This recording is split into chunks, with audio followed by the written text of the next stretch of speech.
Hey you guys, it's Jay back with it again. We here today. A customer states that she need her wheel bearings replaced on this 2020 Toyota Corolla.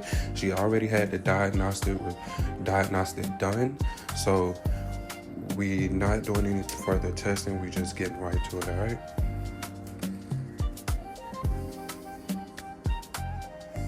Taking the tires off right here. Then your next step, you're gonna remove the caliper. So in order to remove the caliper, you have to move the bracket behind, which is two 17mm bolts.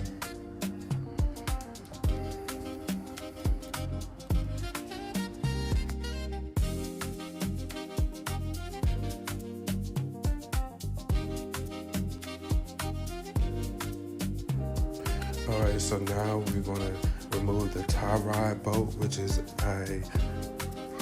I think is a 17mm as well. Once we remove that 17mm bolt, we're gonna get the hammer. We're gonna knock that tie rod out the way, all right? All right, so once we got that removed, now all we have to do is remove the strut. There's two bolts up there, they're both 22s. Once you remove those, then you got a 10mm for the wheel speed sensor. You want to remove that before you remove that axle because you don't want to break that wheel speed sensor. All right, the axle bolt is a 30mm. All right. As you see, I got that axle bolt removed, got the axle out the way. Now you can see the 3 bolts in the back. I think those was 19s. 3 19s. Once you remove those 19mm bolts, then it's time to locate the hammer because it's time to go to work on this wheel bearing so we can get the wheel bearing out the way.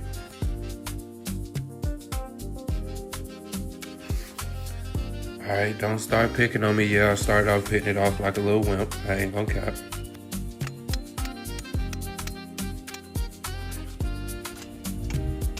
Oh yeah, just like that. Come on, come on, come on. There we go. There we go. All right, I don't know if y'all can hear that, but that right there, it don't supposed to be making that sound. So yeah. If it sound like this after taking off the wheel bearing, that is your problem. That is the problem right there. It was not supposed to sound like that. All right, so now we putting everything back together. It's the same way in reverse order. You're gonna tighten those 3 19s in the back to tighten down the wheel bearing. And then you're gonna put the axle back in place.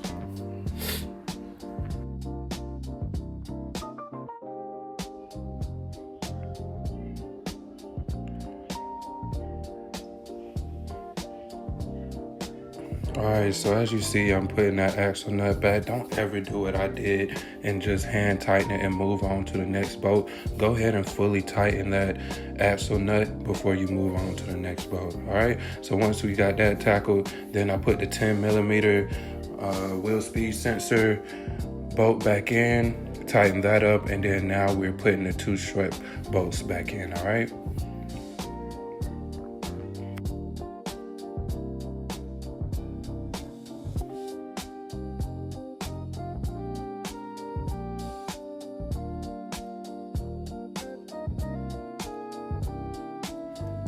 All right, so put that tie rod back in.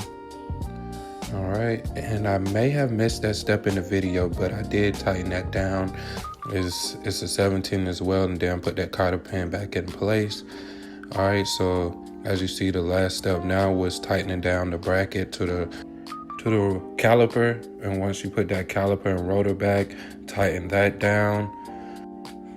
Like I said, I did miss a couple things in the video, but the very last step was after tightening down that axle nut, we had to get a hammer and a punch and tighten down that axle nut and then punch a little slit into the axle nut, all right? Once we did that, you put the tires back on, put the wheel lugs back, tighten them up with the star pattern, you're good to go. Thank you. for watching. Jay's Auto. Peace.